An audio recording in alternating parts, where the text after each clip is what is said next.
Starting now, your photos have the power of television. Introducing the Kodak Photo CD. You won't believe your heart. You won't believe your eyes. Your pictures taken with your current film and camera, transferred onto a new kind of compact disc and shown on TV. The special Photo CD player also plays audio CDs. Your pictures have never been so powerful. The new Kodak Photo CD System. You've got to see it. Even if you were around during the age of film, it's likely that digital photos are something you take for granted these days. At any given moment, we have a camera in arm's reach and have the ability to send those images a great distance within an instant. In the 1990s, though, the vast majority of people were still using film, and with that came limitations. Most people didn't develop their own negatives, so a 1-hour photo was needed. Most people also didn't have a printer, so if they wanted to see anything on those rolls of film, the same photo finisher was required. Getting an entire stack of photos was not ideal when there was probably only a couple you really wanted. Every misfire, every failed flash, or red eye for that matter, ended up on print.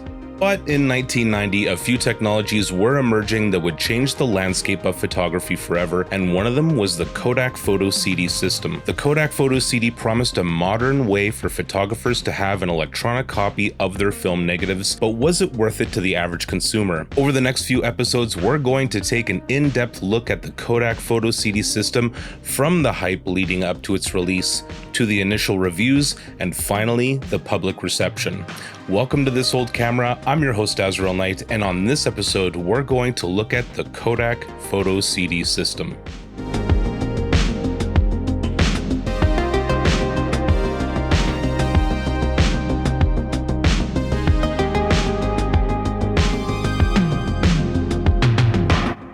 The earliest mention I could find was in the Los Angeles Times, dated September 18th, 1990. It is a brief mention, with Kodak chairman and chief executive Kay Whitmore quoted as saying, "This is the answer for consumers who have wanted both the astonishing quality of 35mm photography and the convenience of digital storage, display, and manipulation. Users can enjoy traditional photographic quality and view their pictures on TV." The November 1990 issue of Studio Photography was the earliest magazine reference I had access to. Kodak has developed a new system that can scan 35mm film images and write them on compact discs. These images can be played back on television with new Kodak Photo CD players. The technology preserves the high resolution and rich color of each image. Viewing your electronic images was accomplished a couple of different ways. A disc player that attached to your television, which could also play audio CDs, or a home computer with a CD-ROM disk drive. Kodak Vice President and General Manager of the time, Raymond H. DeMoulin, stated, "It's not hard to imagine a wedding photographer offering photo CD albums along with prints, and the commercial photographer has a new way to circulate his or her portfolio to preview stock photographs." Photo CD offers users of desktop presentation software an accessible source of color images that can be included in computer-generated slide presentations. Perhaps the most shocking information was that the images stored in the CD were a staggering 18 megapixels, a resolution we wouldn't see on digital cameras for another 20 years. With each disc, you could store up to 100 photos, and the expected release date was 1992. I found 2 other publications that chimed in the next month. Peterson's Photographic writes, "Kodak, in conjunction with Philips, has announced a new superior quality photo CD system that can scan 35mm images and store them on compact discs for future playback on TV sets using new Kodak Photo CD players made by Philips." The system includes, in addition to the sound picture CD players, blank recordable CDs made by Kodak, a photo finishing workstation consisting of a Kodak-developed scanner, a Sun computer, and a Philips CD disc writer, where you can have your images stored on the CDs, and Kodak thermal printers and paper to produce very high-quality prints from the photo CDs with color, sharpness, and granularity similar to those of photographic prints from original negatives. Canadian publication Photo Life magazine echoes much of the same information but gives us a better shot of the player. Starting in 1991 with American Photo's article Photophile, there is a brief mention titled The New Disc. Here's an important preview of Kodak's new photo CD. When you process a roll of conventional 35mm film, a properly outfitted photo finisher will be able to write up to 100 shots on each disc. A special photo CD player lets you view your pictures on TV with sharpness limited only by the set itself. Still video, take heed. But the photo CD is more than just a tidy digital alternative to the shoebox. You can also have prints made from it and even load pictures into a computer for manipulation. For the unaware, a video still camera was a sort of pre-digital format that, as you may have figured out, uses video stills as photo captures. They were clunky with low resolution and didn't last very long, especially when the digital camera came around.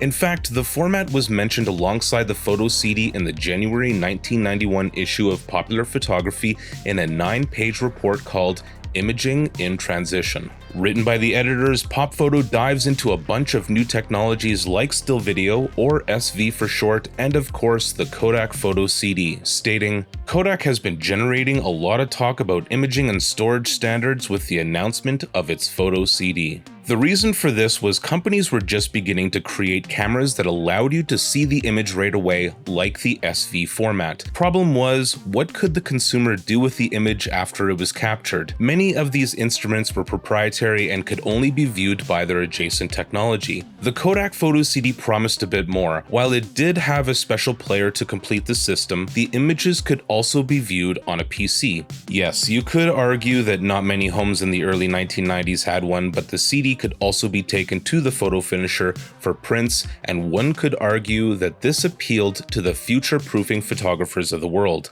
Not only that, but it had one advantage the other methods didn't. It allowed the consumer to use their existing 35mm cameras and favorite films. Outdoor photographers suggested you may be looking at the future of photography in their February issue. Along with this handy infographic, contributor Howard Miller explains the process. As early as mid-1992, here's how the scenario will unfold. You shoot a roll of your favorite conventional color negative or slide film in your conventional SLR or point-and-shoot camera. Next, you drop the film off at your lab for processing. When you return in as little as an hour, you'll find processed negatives and prints or a box of slides, just as you do now. But for about $20 more per 24 exposures, you can also take home a small compact disc, a Kodak Photo CD, holding up to 100 of your high-resolution photos. To view these pictures at home, pop the Photo CD into a Kodak Photo CD player connected to your television. Projected cost $300 to $500, these players will also handle audio CDs. With the Photo CD system, you can view pictures in any sequence, and you can zoom and crop the images. The system is compatible with major TV standards worldwide, as well as with proposed high-definition TV standards, even though the quality of the image stored on the Photo CD is much greater than any of these. In an almost eerily accurate statement, Millard concludes by saying that the future of photography is probably on a video screen.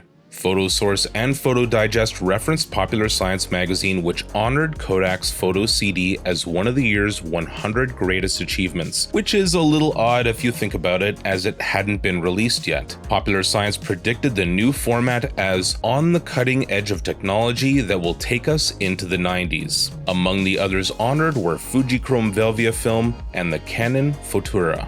Peterson's Photographic featured the Photo CD on the cover of their April issue, despite only dedicating half a page to it on the inside. One might say this was analog clickbait. Larry White of Popular Photography proposed this question in May 1991. The wonderful world of electronic imaging. Is it the photographic future? Larry White uses the article TechScan to discuss the potential benefits of a filmless electronic camera and electronic workflow, including simplicity, cost, speed, manipulation, environment, and performance. Much of this we take for granted today, but in 1991, many people hadn't even considered the idea, and this thought experiment showcased a workflow that is now part of our everyday lives. We've become so used to video that to many, a still video image is an expectation. Even companies entrenched in conventional photography are getting involved with what many feel is the inevitable future of photography. The recent announcement of the Kodak Photo CD has further enhanced the public's awareness of electronic imaging. The formats that are displayed alongside the Kodak Photo CD are very different though, as they do not require a roll of film as a starting point. Despite this article appearing in May, it represents the last mention, at least that I could find, in 1991. I scanned an additional 28 magazines between June and the end of the year without a single mention. Everyone had said their piece, and many echoed the same information provided by Kodak. What more could they say? Thanks so much for tuning into part 1 of this mini-series on the Kodak Photo CD. I'd like to thank patron Paul Safford. If you like this content and want to help me pay some bills, please consider subscribing to my Patreon or a one-time PayPal donation. If you like to be notified when part 2 drops, you can hit the notification bell, but following me on social media, joining the Discord, or signing up to my weekly newsletter will do the same thing. And until next time, stay classic.